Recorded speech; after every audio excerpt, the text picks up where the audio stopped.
c'est être dans la volonté de Dieu. Le plus important, c'est être en alignement avec les voies de Dieu, avec les pensées de Dieu. Et la Bible déclare dans Jean 6, verset 29, Jésus leur répondit, l'œuvre de Dieu, le dessein de Dieu, le plan de Dieu, c'est que vous croyez en celui qui l'a envoyé.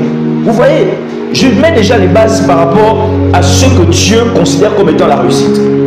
La première chose, le premier fondement de la réussite dans la vie d'un homme selon Dieu, c'est le fait que cet homme ait tourné son cœur et ses regards vers Jésus.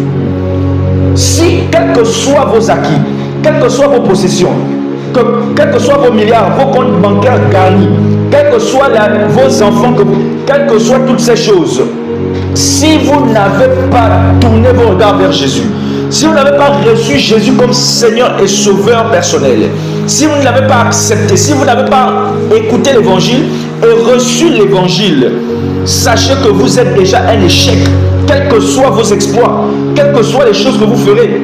La Bible dit dans Matthieu 26, à partir du verset 24, le Fils de l'homme s'en va selon ce qui est écrit de lui. Mais malheur à l'homme par qui le Fils de l'homme est livré. Mieux vaudrait pour cet homme qu'il ne fût pas né.